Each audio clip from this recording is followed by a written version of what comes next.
बाप्पा मोरया, मंगलमूर्ती मोरया।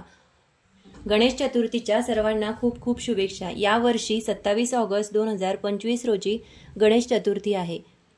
येणाऱ्या चतुर्थीला आपल्या घरी आपल्या लाडक्या गणपती बाप्पांचे आगमन होणार आहे। प्रत्येक घरोघरी गणपती बाप्पांची स्थापना केली जाते, त्यांची पूजा केली जाते। पण प्रत्येक घरी गणपती बाप्पांची स्थापना करण्यासाठी गुरुजी मिळतीलच असे नाही, तर आपल्याला जर पूजेसाठी गुरुजी मिळत नसतील तर अशा वेळी आपण घरच्या घरी अगदी साध्या सोप्या पद्धतीने विधिवत अशी गणपती बाप्पांच्या मूर्तीची स्थापना आणि पूजा कशी करावी याबद्दलच आज आपण माहिती जाणून घेणार आहोत। तर व्हिडिओ स्किप न करता शेवटपर्यंत नक्की बघा। तर भाद्रपद शुक्ल चतुर्थीच्या दिवशी सकाळपासून गणपती बाप्पांची स्थापना विधी पूजा ही केली जात असते। तर ही पूजा ही विधी संस्कृतमध्ये मंत्र स्तोत्र यांचे उच्चारण करून केली जाते। तर संस्कृतमध्ये मंत्रोच्चार न करता अगदी साध्या सोप्या पद्धतीने आपण गणपती बाप्पांची स्थापना कशी करायची याबद्दल आज माहिती जाणून घेणार आहोत। तर मग व्हिडिओला सुरुवात करूया। तर बघा, सर्वात आधी ज्या ठिकाणी आपण पूजा मांडणी करत असू तर ती जागा जी आहे ती आपल्याला आदल्या दिवशी स्वच्छ झाडून पुसून स्वच्छ करून घ्यायची आहे। त्यानंतर परत एकदा दुसऱ्या दिवशी ती जागा स्वच्छ करून घ्यायची आहे, ओल्या कपड्यांनी पुसून घ्यायची आहे। आणि ज्या ठिकाणी आपण गणपती बाप्पांची स्थापना करत असू तर आपल्याला एक गोष्ट लक्षात ठेवायची आहे की गणपती बाप्पांची स्थापना करताना जी जागा आपण निवडणार आहोत तर ती पूर्व पश्चिम अशी यायला हवी। एकतर पूर्व दिशेला करायची किंवा पश्चिम दिशेला करायची, अशा प्रकारे आपण पूजा मांडणी जी आहे तर ती करायची आहे। तर यावर्षी गणपती बाप्पांच्या स्थापनेचा जो मुहूर्त आहे तर तो 27 ऑगस्ट 2025 या दिवशी सकाळी 6 वाजून ते दुपारी 1 वाजून 45 मिनिटापर्यंत राहणार आहे। तर या वेळामध्ये आपण गणपती बाप्पांच्या मूर्तीची स्थापना जी आहे तर ती करणार आहोत। बघा, म्हणजे सकाळी सूर्योदयापासून ते दुपारी 1:45 वाजेपर्यंत गणपती बाप्पांच्या स्थापनेची जी विधी आहे तर ती आपण करू शकतो। हा अगदी शुभ मुहूर्त आहे। ज्यांना शक्य होत असेल त्यांनी या शुभ मुहूर्तावरती गणपती बाप्पांची स्थापना नक्की करावी। सर्वात आधी गणपती बाप्पांच्या मूर्तीची स्थापना करण्यासाठी आपल्याला काय काय साहित्य लागणार आहे ते आपण बघणार आहोत। तर त्यासाठी आपल्याला हळदी, कुंकू, गुलाल, रांगोळी, फुले, दुर्वा, त्याची पाने, गूळ, खोबरे, पंचामृत, गंध, जानवे, कापूर, उदबत्ती, नारळ, खारीक, बदाम, फळे, दक्षिणा प्रकारचं थोडक्यात हे साहित्य जे आहे तर ते मी घेतलेलं आहे। फुलांमध्ये आपल्याला जास्वंदाचं फूल घ्यायचं असतं आणि जास्वंदाचं फूल जर नाही मिळालं तर आपण लाल फूल घेतलं तरी देखील चालेल। आणि आपल्याला पत्री सुद्धा घ्यायच्या असतात। तर पत्री हे आपल्याला बाजारात सहज उपलब्ध होतात। तर पत्रीमध्ये आपल्याला काय काय घ्यायचं आहे ते आपण बघणार आहोत। हे आपल्याला 21 प्रकारच्या घ्यायच्या असतात।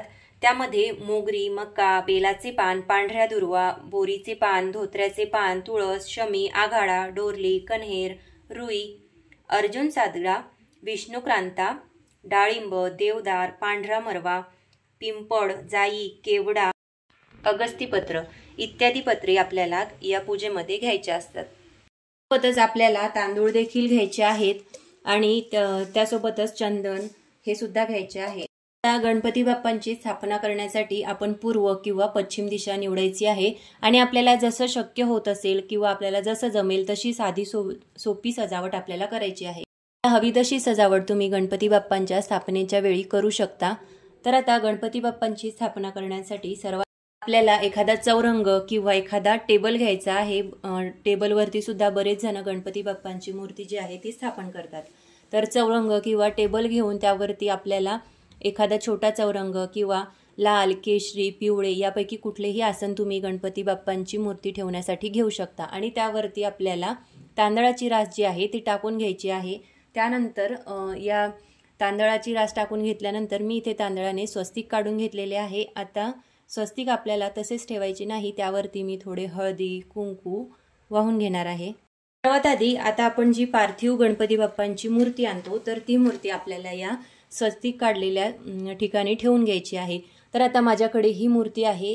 या मूर्तीलाच मी इथे चौरंगावरती ठेवून घेणार आहे। आणि मूर्ती ठेवत असताना आपल्याला शांतपणे ती ठेवायची नाही।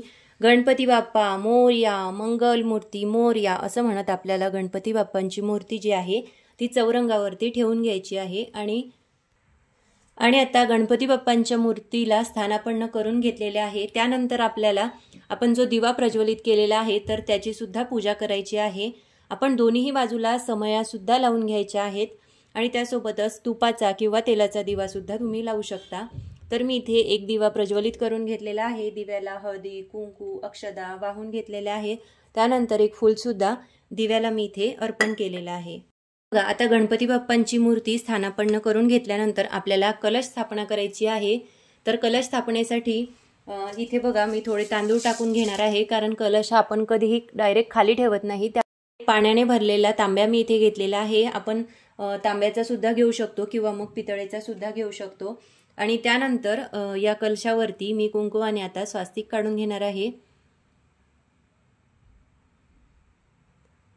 आणि स्वास्तिक काढून झाल्यानंतर आपल्याला कुंकवाची 5 बोटे सुद्धा कलशावरती काढून घ्यायची आहेत। आता यानंतर कलशामध्ये आपल्याला एक सुपारी, फूल, हळदी, कुंकू, अक्षदा, 1 रुपयाचे नाणे आणि दुर्वा हे टाकून घ्यायचे आहे। तर मी हळदी, कुंकू, अक्षदा वाहून घेतल्या। त्यानंतर एक दुर्वा सुद्धा टाकून घेणार आहे।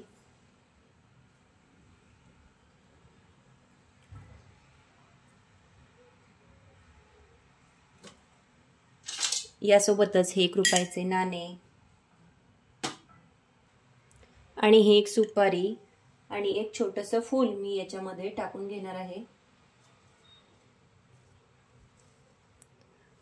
आणि त्यानंतर याच्यावरती 5 विड्याची पाने आपल्याला ठेवायची आहे। आपल्याला जर विड्याची पाने मिळत नसतील तर आपण याऐवजी आंब्याची पाने सुद्धा या कलशामध्ये घेऊ शकतो। तर आता कलशामध्ये ही विड्याची पाने ठेवून घेतलेली आहे। त्यानंतर या पानांना आपल्याला हळदी, कुंकू लावून घ्यायचं आहे। यानंतर आपल्याला जो नारळ आहे तर तो कलशावरती ठेवून घ्यायचा आहे। तर आता नारळ कलशावरती ठेवताना नारळाची शेंडी जी आहे, तर नारळ ठेवताना नारळाची शेंडी जी आहे ती वरच्या बाजूला येईल असा आपल्याला नारळ कलशावरती ठेवायचा आहे। आणि नारळावरती तुम्ही स्वास्तिक सुद्धा काढू शकता। तर आता ज्या ठिकाणी आपण तांदळाची रास केलेली होती तर त्या ठिकाणी आपण हळदी आणि कुंकू वाहून घेणार आहोत। ते तांदूळ आपल्याला तसेच ठेवायचे नाही, त्यावरती हळदी, कुंकू आपल्याला वाहून घ्यायचं आहे। किंवा याऐवजी तुम्ही हळदी आणि कुंकू मिश्रित तांदूळ सुद्धा तयार करू शकता। तर आता कलश जो आहे ते मी इथे गणपती बाप्पांच्या उजव्या बाजूला स्थापन करून घेणार आहे। तर आता कलशाला हळदी, कुंकू, अक्षता वाहत असताना आपल्याला मंत्र उच्चार करायचा आहे। कलश देवताभ्य नमः सकल पूजार्थे गंधाक्षताम पुष्पामि समर्पयामि प्रार्थनापूर्वक नमस्कारानि समर्पयामि अशा प्रकारे मंत्र म्हणायचा आहे। किंवा त्याऐवजी ओम गणपते या मंत्राचा जप केला तरी देखील चालेल। आणि त्याचप्रमाणे पूजेला सुरुवात करण्याआधी आपण आपल्या घरातील इष्टदेवतांना हळदी कुंकू वाहायचं आहे, त्यांची पूजा करायची आहे आणि त्यांना नमस्कार करून पूजेला सुरुवात करायची आहे। तर आसनावरती बसून आपल्याला पूजेला सुरुवात करायची आहे। आता यानंतर आपण जे शुद्ध पाणी घेतलेलं आहे मी त्या घरातील सर्वीकडे आणि ज्या ठिकाणी आपण पूजा मांडणी केलेली आहे आणि आपल्या स्वतःवर सुद्धा आपल्याला हे पाणी शिंपडून घ्यायचे आहे। असं केल्याने सर्वांची शुद्धी होते असं म्हणतात। तर आता आपले शुद्धीकरण करून झालेले आहे। त्यानंतर तर आता शुद्धीकरण करून झाल्यानंतर गणपती बाप्पांच्या मूर्तीवरती आपण जे वस्त्र टाकून घेतलेलं होतं तर ते आपल्याला काढून घ्यायचं आहे। तर हे वस्त्र आपण लाल, पिवळं किंवा केशरी कुठलंही घेऊ शकतो। तर आता हे काढून घेतल्यानंतर आपल्याला सर्वात आधी संकल्प करायचा आहे, आचमन करायचं आहे। तर त्यासाठी सर्वात आधी मी इथे एक छोटं ताम्हण घेतलेलं आहे। बघा आता आपल्याला आचमन करायचे आहे। तर आचमन करत असताना आपल्याला 24 नावांपैकी कुठलेही 3 नावं घ्यायचे आहे। 3 वेळा आचमन करून आपल्याला ते पाणी डाव्या हाताने उजव्या हातावरती पळीने घ्यायचं आहे आणि 3 वेळा ते पाणी प्यायचं आहे आणि चौथ्या वेळेस आपल्याला ते पाणी ताम्हणामध्ये सोडून द्यायचं आहे। इथे आपल्याला 3 वेळा आचमन करायचं आहे। त्यासाठी मी एका पळीने डाव्या हाताने उजव्या हातावरती पाणी घेणार आहे आणि ते पिऊन घेणार आहे। ओम केशवाय नमः, ओम माधवाय नमः, ओम गोविंदाय नमः। आणि चौथ्या वेळेस पळीने पाणी आपल्या उजव्या हातावरती घेऊन आपल्याला ते सोडून द्यायचं आहे। ओम नारायणाय नमः। आता आपलं आचमन करून झालेलं आहे। त्यानंतर आपल्याला संकल्प करायचा आहे। तर संकल्प करण्यासाठी आपल्याला आपल्या उजव्या हातामध्ये थोडं पाणी घ्यायचं आहे। त्यावरती हळदी, कुंकू, अक्षदा आणि एक फूल सुद्धा घ्यायचं आहे, किंवा मग तुम्ही फुलाच्या पाकळ्या घेतल्या तरी देखील चालेल।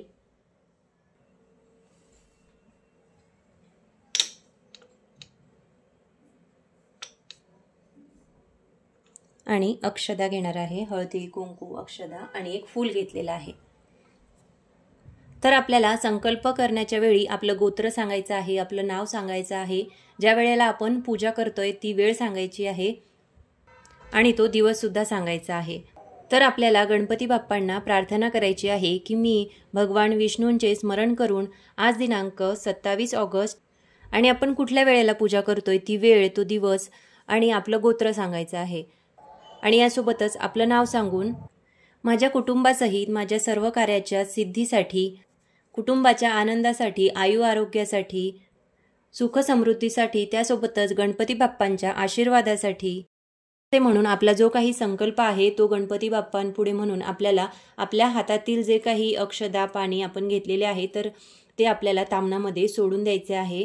तर संकल्प करत असताना आपल्या मनामध्ये काही इच्छा असेल तर ते आपण बोलवून दाखवायची आहे। आता संकल्प करून झाल्यानंतर आपण गणपती बाप्पा स्वरूप सुपारीची स्थापना करणार आहोत, किंवा मग गणपती बाप्पांची देवघरातील जी आपली पितळेची मूर्ती आहे ती घेतली तरी देखील चालेल। तर मी इथे तामणामध्ये थोड्या अक्षदा टाकून घेते, त्यावरती हळदी, कुंकू हे वाहून घेणार आहे आणि त्यानंतर देवघरामधील जी काही गणपती बाप्पांची मूर्ती आहे तर ती मी ठेवून घेणार आहे। आता गणपती बाप्पांच्या मूर्तीवरती आपल्याला पंचामृताने, शुद्ध जलाने स्नान घालून घ्यायचे आहे। तर त्यासाठी सर्वात आधी आपल्याला शुद्ध जलाने गणपती बाप्पांना स्नान घालून घ्यायचे आहे। सर्वात आधी आपल्याला गणपती बाप्पांचे स्मरण करायचे आहे। वक्रतुंड महाकाय सूर्यकोटी समप्रभ निर्विघ्नं कुरु मे देव सर्व कार्येषु सर्वदा। तर आता आवाहन आपल्याला गणपती बाप्पांचे करायचे आहे। तर त्यासाठी गणपती बाप्पांची जी मूर्ती आहे त्यावरती आपण थोड्या अक्षदा वाहून घ्यायच्या आहेत आणि आवाहन करत असताना आपल्याला श्री सिद्धिविनायकाय नमः आवाहनार्थ अक्षताम समर्पयामी असे म्हणून आपल्याला अक्षदा गणपती बाप्पावरती अर्पण करायचे आहे। किंवा मग साध्या सोप्या भाषेत आपण हे गणपती बाप्पा आम्ही तुम्हाला पूजेमध्ये आवाहन करत आहोत असे म्हणून देखील आपण गणपती बाप्पांच्या मूर्तीवरती अक्षदा अर्पण करू शकतो। आपल्याला गणपती बाप्पांना आसन द्यायचे आहे। तर त्यासाठी आपल्याला मंत्र म्हणायचा आहे। श्री गणेश देवताभ्य नमः आसनार्थ अक्षताम समर्पयामी असे म्हणून आपल्याला गणपती बाप्पांच्या मूर्तीवरती किंवा सुपारी घेतली असेल तर सुपारीवरती आपल्याला अक्षता वाहायच्या आहेत। नंतर गणपती बाप्पांच्या मूर्तीवरती आपल्याला शुद्ध जलाने स्नान घालायचे आहे। तर स्नान घालत असताना आपल्याला गणपती देवताभ्य नमः स्नानम समर्पयामी असे म्हणून आपल्याला जल अर्पण करायचे आहे। आता संस्कृतमध्ये आपल्याला पठण करणे शक्य होत नसेल तर आपण मराठीमध्ये म्हटले तरी देखील चालेल। हे गणपती बाप्पा आम्ही तुम्हाला स्नान घालत आहोत। तर हे आपल्याला 11 वेळेस सुद्धा आपण करू शकतो। 11 वेळा ओम गंग गणपते नमः, ओम गंग गणपते नमः, ओम गंग गणपते नमः, ओम गंग गणपते नमः, ओम गंग गणपते नमः असं म्हणून 11 वेळा आपण गणपती बाप्पांना स्नान घालायचं आहे। आणि त्यानंतर आपल्याला पंचामृताने स्नान घालायचं आहे। तर त्यासाठी मी इथे पंचामृत तयार केलेलं आहे। त्यामध्ये दूध, दही, साखर, तूप आणि मध हे मी घेतलेलं आहे। तर आता पंचामृताने देखील गणपती बाप्पांना स्नान घालून घेणार आहे। ओम गंग गणपते नमः, ओम गंग गणपते नमः, ओम गंग गणपते नमः, ओम गंग गणपते नमः। पंचामृताने स्नान घालत असताना श्री महागणपते नमः पंचामृत स्नान समर्पयामी असे म्हणून आपण पंचामृताने स्नान घालायचे आहे। किंवा मग मराठीमध्ये हे गणपती बाप्पा मी तुम्हाला पंचामृताने स्नान घालते असे म्हटले तरी देखील चालेल। गणपती बाप्पांच्या मूर्तीवर शुद्ध पाण्याने, पंचामृताने आणि परत एकदा शुद्ध जलाने स्नान करून झालेले आहे। त्यानंतर एक पळीभर पाणी परत आपल्याला भरून घ्यायचं आहे। त्यामध्ये गंध, फूल, अक्षदा हे आपल्याला टाकून घ्यायचं आहे।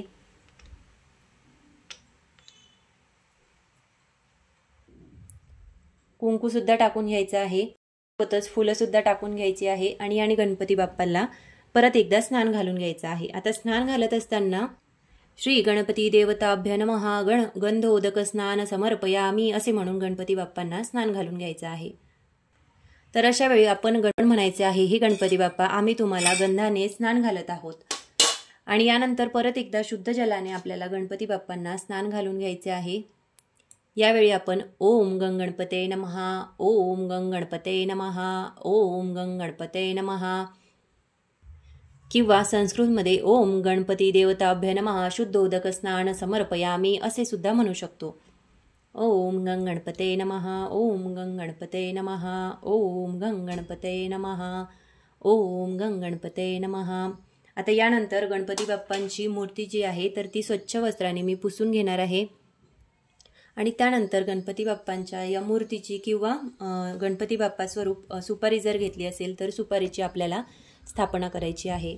मग आता स्थापना करण्यासाठी गणपती बाप्पांच्या उजव्या बाजूला आपल्याला 2 विड्याची पाने घ्यायची आहे आणि त्यावरती आपण गणपती बाप्पांस्वरूप जी काही सुपारी घेतली असेल किंवा मूर्ती असेल तर त्यांची स्थापना करायची आहे. बघा, गणपती बाप्पांच्या उजव्या बाजूला इथे 2 विड्याची पाने ठेवून घेतली. त्यानंतर त्यावरती अक्षदा ठेवून घ्यायची आहे. अक्षदांची रास आपल्याला करायची आहे आणि त्यानंतर त्यावरती हळदी, कुंकू, अक्षदा वाहून घ्यायचे आहे. श्री महागणाधिपते नमः आसनं समर्पयामी असे म्हणून आपल्याला गणपती बाप्पांना, मग हे गणपती बाप्पा आम्ही तुम्हाला बसण्यासाठी आसन दिलेले आहे असे म्हणून आपण गणपती बाप्पांची मूर्ती जी आहे तर ती इथे स्थानापन्न करून घ्यायची आहे. गंध आपल्याला लावून घ्यायचा आहे. आता गंध लावत असताना श्रीमन महागणाधिपते नमः विलेपर्णम चंदन समर्पयामी असे म्हणून आपल्याला सुपारी स्वरूप गणपती बाप्पांना गंध लावून घ्यायचे आहे. किंवा मग हे गणपती बाप्पा मी तुम्हाला गंध लावते आहे आणि त्यानंतर श्री महागणाधिपते नमः अलंकारार्थे अक्षतां समर्पयामी हरिद्रम कुमकुम सौभाग्यद्राविणी समर्पयामी असे म्हणून आपल्याला अक्षदा, हळदी, कुंकू हे सुपारीला किंवा गणपती बाप्पाला अर्पण करायचे आहे. किंवा मग मराठीमध्ये हे गणपती बाप्पा मी तुम्हाला हळदी, कुंकू, अक्षदा अर्पण करते असं म्हणायचं आहे. तर आता गणपती बाप्पांना वस्त्र अर्पण करणार आहोत. तर वस्त्र अर्पण करताना श्रीमन महागणाधिपते नमः वस्त्रोपवस्त्र समर्पयामी असे म्हणून आपण कापसाची जी काही वस्त्रमाळ आहे ती गणपती बाप्पांना अर्पण करायची आहे. त्यानंतर आपण एक फूल गणपती बाप्पांना अर्पण करायचे आहे. या दिवशी आपण जास्वंदाचं फूल हे गणपती बाप्पांना अर्पण करायचं आहे. जास्वंदाचं फूल हे गणपती बाप्पांना अतिशय प्रिय आहे आणि आपल्याला जर जास्वंदाचं फूल नाहीच मिळालं तर कुठलंही लाल फूल किंवा गुलाबाचं फूल आपण गणपती बाप्पांना अर्पण करू शकतो. तर फूल अर्पण करताना श्रीमन महागणाधिपते नमः ऋतुपलब्धो व पुष्पम समर्पयामी असे म्हणून आपण देवाला फूल अर्पण करायचं आहे. आता यानंतर जी काही आपण गणपती बाप्पांची मातीची मूर्ती घेतलेली असते किंवा शाळूची असते, मग प्लास्टर ऑफ पॅरिसची असते, तर त्या मूर्तीवरती आपण डायरेक्ट पाण्याने अभिषेक नाही करू शकत किंवा पंचामृताने सुद्धा नाही करू शकत. तर अशा वेळेस ज्यावेळेस ती मूर्ती बाजारात असते, बाजारातून जेव्हा आपण तिला घरी आणतो तर त्यावेळेस त्या मूर्तीमध्ये प्राण नसतात. तर आपल्याला या मूर्तीमध्ये प्राण आणायचे असतात. तर आता ते कसे आणायचे तर ते आपण बघणार आहोत. बाजारातून आपण ज्यावेळेस गणपती बाप्पांची मूर्ती आणतो तर त्यावेळेस ती फक्त एक मूर्ती असते, त्यामध्ये प्राण नसतात. तर घरी आणल्यानंतर आपल्याला त्याच्यामध्ये आता प्राण आणायचे आहेत. तर त्यांची प्राणप्रतिष्ठा करायची आहे. तर त्यासाठी आपल्याला गणपती बाप्पांच्या मूर्तीमध्ये प्राण आणण्यासाठी आपला डावा हात जो आहे तर तो आपल्या हृदयावरती ठेवायचा आहे आणि आपल्याला दुर्वा हातामध्ये घ्यायचा आहे आणि दुर्वा हातामध्ये घेऊन आपल्याला त्या शुद्ध तुपामध्ये बुडवायचे आहे. बघा, मी इथे एक तुपाचा डब्बा घेतलेला आहे आणि त्याच्यामध्ये ह्या दुर्वा ज्या आहे त्या आपल्याला बुडवायच्या आहे. दुर्वा ज्या आहे त्या तुपामध्ये बुडवल्यानंतर आपल्याला आपला डावा हात जो आहे तो आपल्या हृदयावरती ठेवायचा आहे आणि त्यानंतर सर्वप्रथम आपल्याला दुर्वा ज्या आहे त्या गणपती बाप्पांच्या डोक्याला लावायचे आहे आणि डोक्याला लावून हे गणपती बाप्पा तुमच्यामध्ये प्राण येऊ द्या असं म्हणायचं आहे. त्यानंतर आपल्याला गणपती बाप्पांच्या उजव्या डोळ्याला दुर्वा लावायचा आहे आणि म्हणायचं आहे हे गणपती बाप्पा तुमच्यामध्ये प्राण येऊ द्या. त्यानंतर डाव्या डोळ्याला लावायचं आहे हे गणपती बाप्पा तुमच्यामध्ये प्राण येऊ द्या. त्यानंतर पोटाला लावायचं आहे हे गणपती बाप्पा तुमच्यामध्ये प्राण येऊ द्या. त्यानंतर उजव्या हाताला लावायचं आहे हे गणपती बाप्पा तुमच्यामध्ये प्राण येऊ द्या. त्यानंतर डाव्या हाताला लावायचं आहे हे गणपती बाप्पा तुमच्यामध्ये प्राण येऊ द्या. त्यानंतर उजव्या पायाला लावायचं आहे हे गणपती बाप्पा तुमच्यामध्ये प्राण येऊ द्या. त्यानंतर डाव्या पायाला लावायचं आहे हे गणपती बाप्पा तुमच्यामध्ये प्राण येऊ द्या असं म्हणून आपल्याला गणपती बाप्पांना दुर्वा ज्या आहेत त्या तुपात बुडवून लावून घ्यायचं आहे. आपल्या गणपती बाप्पांच्या या मूर्तीमध्ये प्राण आकृष्ट होत आहेत असा भाव आपण आपल्या मनामध्ये ठेवायचा आहे आणि पूजा जी आहे तर ती करायची आहे. तर आता आपल्या गणपती बाप्पांच्या या मूर्तीमध्ये प्राण आलेला आहे असं समजून आपली पूजा जी आहे ती आपण करायची आहे. पण ही जी मूर्ती आणलेली असते तर ही मूर्ती मातीची असते किंवा मग शाडू मातीपासून बनवलेली असते. तर त्या मूर्तीवरती आपण डायरेक्ट पाण्याने किंवा पंचामृताने अभिषेक करू शकत नाही. तर अशा वेळी आपण फक्त फूल जे आहे ते पाण्यामध्ये बुडवून घ्यायचं. फुलात बुडवलेल्या पाण्याने आपल्याला अभिषेक करायचा आहे. श्री गणपती देवताभ्य नमः शुद्धोदक स्नान समर्पयामी. त्यानंतर पंचामृत आपल्याला गणपती बाप्पांवरती फुलाच्या साहाय्याने शिंपडून घ्यायचे आहे. श्री गणपती देवताभ्य नमः पंचामृत स्नान समर्पयामी किंवा मग हे गणपती बाप्पा मी तुम्हाला पंचामृताने स्नान घालत आहे असे म्हटले तरी देखील चालेल. त्यानंतर परत एकदा शुद्ध जलाने गणपती बाप्पांना स्नान घालून घ्यायचं आहे. गणाधिपतये नमः शुद्धोदक स्नानम समर्पयामी असे म्हणून आपल्याला परत एकदा स्नान घालून घ्यायचं आहे. गणपती बाप्पांना आपण गंध लावून घेणार आहोत. तर गंध लावत असताना श्री महागणाधिपतये नमः विलेपर्णम चंदन समर्पयामी किंवा मराठीमध्ये हे गणपती बाप्पा आम्ही तुम्हाला चंदन लावून घेत आहोत. यानंतर हळदी कुंकू अक्षदा ह्या आपल्याला वाहायच्या आहेत. तर श्रीमन्महागणाधिपतये नमः अलंकारार्थे अक्षताम समर्पयामी हरित्रम कुमकुम सौभाग्यद्राविणी समर्पयामी किंवा मग हे गणपती बाप्पा आम्ही तुम्हाला हळदी कुंकू अक्षदा हे अर्पण करत आहोत असे म्हणायचे. नंतर गणपती बाप्पाला एक फूल अर्पण करायचं. फूल आता आपण जास्वंदाचं घ्यायचं आहे आणि जास्वंदाचं नाही मिळालं तर गुलाबाचं घेतलं तरी देखील चालेल किंवा मग कुठलंही लाल फूल आपण गणपती बाप्पांसाठी घ्यायचं आहे. श्रीमन्महागणाधिपतये नमः ऋतुपलब्ध पुष्पम समर्पयामी. किंवा मग हे गणपती बाप्पा मी तुम्हाला फूल अर्पण करते असं म्हटलं तरी देखील चालेल. पण गणपती बाप्पांना कापसाची वस्त्रमाळ अर्पण करायची. श्री महागणाधिपतये नमः वस्त्रोपवस्त्र समर्पयामी असे म्हणून आपण कापसाची माळ जी आहे ती गणपती बाप्पांना अर्पण करायची आहे. आपल्याला गणपती बाप्पांना जानवे घालायचे आहे. जानवे घालत असताना श्री महागणाधिपतये नमः यज्ञोपवीतम समर्पयामी. आता गणपती बाप्पांना जानवे घालत असताना ते आपण डाव्या खांद्यावरून उजव्या हाताखाली आपल्याला ते द्यायचे आहे. आणि आता यानंतर आपण जर गणपती बाप्पांसाठी काही आभूषणे घेतली असेल, मुकुट घेतलेले असतील, हार घेतलेले असतील तर ते आपल्याला गणपती बाप्पांना घालून घ्यायचे आहे. मी इथे छोटासा हार गणपती बाप्पांसाठी घेतलेला आहे तर तो मी गणपती बाप्पांना आता घालून घेणार आहे. त्यानंतर एक मुकुट सुद्धा गणपती बाप्पांना घालून घेणार आहे. यानंतर गणपती बाप्पांना प्रिय असणाऱ्या दुर्वा देखील आपण गणपती बाप्पांना अर्पण करायच्या आहे. आता दुर्वा अर्पण करताना त्या आपण तशाच नाही अर्पण करायच्या. आपण त्यावरती हळदी कुंकू अक्षदा हे वाहून घ्यायचं आहे आणि त्यानंतर दुर्वा ज्या आहेत त्या गणपती बाप्पांना अर्पण करायच्या आहे. ओम गंगणपते नमः ओम गंगणपते नमः ओम गंगणपते नमः असं म्हणून दुर्वा ज्या आहे त्या गणपती बाप्पांना अर्पण करायच्या आहे. आणि यासोबतच आगळ्याचं पान सुद्धा आपण गणपती बाप्पांना अर्पण करायचं आहे.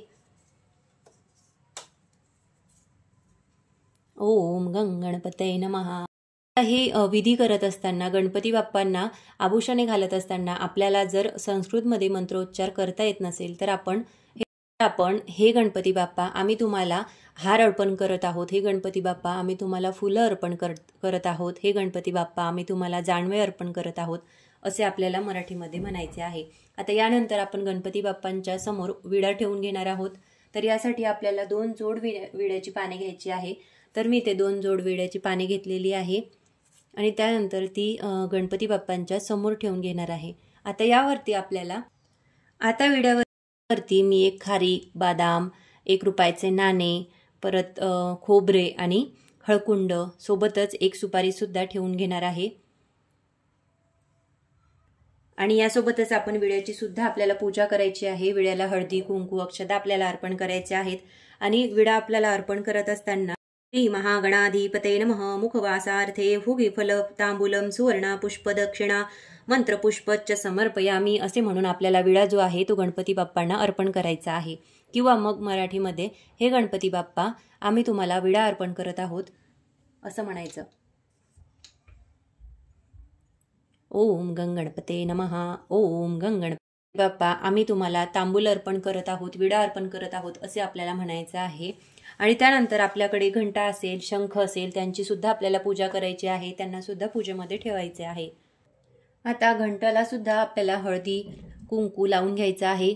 घंटा देवताभ्य नमः सकल पूजार्थात अक्षताम हरिद्र कुंकुम सौभाग्य द्रावणी समर्पयामी असे म्हणून आपल्याला हळदी कुंकू अक्षता जे आहे ते अर्पण करायचं आहे। सोबतच एक फूल सुद्धा आपल्याला अर्पण करायचं आहे। हे घंटा देवता मी तुला गंध फूल अक्षता हळदी कुंकू हे अर्पण करते असं आपल्याला म्हणायचं आहे। त्यानंतर शंखाची आपल्याला पूजा करायची आहे। शंखामध्ये मी पाणी भरून घेतलेले आहे आणि शंख जो आहे तो स्टँडवरती ठेवून घेतलेला आहे। शंख हा आपण कधीही डायरेक्ट खाली ठेवायचा नाही, त्याला नेहमी आपण तांदळाचे आसन द्यायचे किंवा मग वाटीत ठेवला तरी देखील चालेल। तर मी इथे स्टँडवरती ठेवून घेतला। त्यानंतर शंखाला आपल्याला हळदी कुंकू लावायचे नाही, त्याला फक्त आपल्याला अष्टगंध लावायचा आहे। शंखाला सुद्धा अष्टगंध लावून घेणार आहे। त्यानंतर अक्षता अर्पण करणार आहे आणि यासोबतच एक फूल देखील अर्पण करणार आहे। नंतर आपल्याला गणपती बाप्पांना धूप दाखवून घ्यायचा आहे। श्रीमन महागणाधिपते नमः धूपम आग्रमपयामी असे म्हणून आपल्याला धूप दाखवून घ्यायचं आहे। हे गणपती बाप्पा मी तुम्हाला धूप ओवाळत आहे असे म्हटले तरी देखील चालेल। त्यानंतर दीप सुद्धा गणपती बाप्पांना ओवाळून घ्यायचा आहे। श्रीमन महागणाधिपते नमः दीपम दर्शयामी असे म्हणून आपल्याला गणपती बाप्पांना दीप ओवाळायचा आहे। हे गणपती बाप्पा मी तुम्हाला दीप ओवाळत आहे असे म्हणायचे आहे। तर आपल्याला गणपती बाप्पांना नैवेद्य दाखवायचा आहे। तर नैवेद्य दाखवण्यासाठी आपल्याला इथे पाण्याने भरीव चौकोन काढायचा आहे आणि त्यानंतर त्यावरती आपल्याला नैवेद्य ठेवून घ्यायचा आहे। तर मी इथे गुळ खोबऱ्याचा नैवेद्य घेतलेला आहे। आपल्याला गुळ खोबऱ्याचा नैवेद्य घ्यायचा आहे। सोबतच या दिवशी आपल्याला मिठाई पेढे किंवा बर्फी त्याचप्रमाणे गणपती बाप्पांना मोदक अतिशय प्रिय आहे। तर 21 मोदकांचा किंवा मग 51 11 जेवढे आपल्याला जमेल तेवढ्या मोदकांचा नैवेद्य आपल्याला गणपती बाप्पांना दाखवायचा आहे। तर मी इथे गुळ खोबरे नैवेद्य म्हणून घेतलेला आहे। ओम भूर्भुवः स्वः तत्सवितुर्वरेण्यं भर्गो देवस्य धीमहि धियो यो न प्रचोदयात्। ओम भूर्भुवः स्वः तत्सवितुर्वरेण्यं भर्गो देवस्य धीमहि धियो यो न प्रचोदयात्। ओम भूर्भुवः स्वः तत्सवितुर्वरेण्यं भर्गो देवस्य धीमहि धियो यो न प्रचोदयात्। ओम प्राणाय स्वाहा ओम अपानाय स्वाहा ओम व्यनाय स्वाहा ओम उदानाय स्वाहा ओम समानाय स्वाहा ओम ब्रह्मणे अमृतात्वाय स्वाहा असे म्हणून आपल्याला नैवेद्य जो आहे तो गणपती बाप्पांना अर्पण करायचा आहे। त्यानंतर डाव्या हाताने आपल्याला घंटा वाजवायची आहे आणि उजव्या हाताने गणपती बाप्पांना अगरबत्ती ओवाळून घ्यायची आहे आणि यानंतर आपल्याला गणपती बाप्पांना नमस्कार करायचा आहे। श्रीमन महागणाधिपते नमः नमस्कार समर्पयामी देवाला मनोभावे आपल्याला साष्टांग नमस्कार घालायचा आहे आणि गणपती बाप्पांची आराधना करायची आहे। नमस्कार करून झाल्यानंतर आपल्याला गणपती बाप्पांची आरती करायची आहे आणि त्यानंतर प्रदक्षिणा घालायचे आहेत। त्यासोबतच आपल्याला क्षमा प्रार्थना सुद्धा करायची आहे। तर आता मी इथे गणपती बाप्पांची आरती करून घेणार आहे। आरती करून झाल्यानंतर आपल्याला कापूर सुद्धा लावून घ्यायचा आहे आणि मंत्र पुष्पांजली आपल्याला म्हणायची आहे। आता आरती करून झाल्यानंतर आपल्याला गणपती बाप्पांना प्रदक्षिणा घालायची आहे। श्रीमन महागणाधिपते नमः प्रदक्षिणा समर्पयामी असे म्हणून आपण आरती करून देवाच्या भोवताली उजव्या बाजूने प्रदक्षिणा घालायची आहे किंवा मग आपल्याला घरी हे करणे शक्य होत नाही तर अशा वेळेस आपण स्वतःभोवती प्रदक्षिणा जी आहे ती आपल्याला घालायची आहे। यानंतर आपण मंत्रपुष्पांजली करून घ्यायची आहे। गणपती बाप्पांची आपण संपूर्ण 10 दिवस सकाळ आणि संध्याकाळ दोन्ही वेळेस आरती करत असतो। तर दोन्ही वेळेस आपल्याला गणपती बाप्पांना नैवेद्य अर्पण करायचा आहे, त्यांना धूप दीप ओवाळायचा आहे आणि गणपती बाप्पांचे स्मरण आपल्याला करायचे आहे। आणि संपूर्ण पूजा होईपर्यंत आपल्याला संस्कृतमध्ये मंत्र उच्चार करणे शक्य होत नसेल तर आपण फक्त ओम गंग गणपते नमः ओम गंग गणपते नमः ओम गंग गणपते नमः या मंत्राचा जप केला तरी देखील चालेल। आणि यासोबतच आपल्याला चौरंगासमोर किंवा तुम्ही जिथे कुठे पूजा मांडणी केली असेल तर तिथे आपल्याला रांगोळी काढून घ्यायची आहे। सुंदर अशी छोटीशी का होईना पण आपल्याला रांगोळी देवासमोर काढून घ्यायची आहे आणि रोज आपण सकाळ संध्याकाळ नवीन रांगोळी घातली तरी देखील चालेल। सोबतच मोदकांचा नैवेद्य सुद्धा आपल्याला गणपती बाप्पांना दाखवायचा आहे। अशा प्रकारची अगदी साध्या सोप्या पद्धतीने आपण गणपती बाप्पांची स्थापना जी आहे ती करायची आहे। तर कसा वाटला तुम्हाला आजचा हा व्हिडिओ हे कमेंट करून मला नक्की सांगा। आणि तुम्ही जर चॅनलवरती नवीन असाल तर चॅनलला लाईक शेअर आणि सबस्क्राईब नक्की करा आणि व्हिडिओला हाईप नक्की करा, जेणेकरून असेच नवनवीन व्हिडिओ तुम्हाला लवकर बघण्यास मिळतील। परत भेटूया अशाच एका नवीन व्हिडिओसोबत. तोपर्यंत श्री स्वामी समर्थ.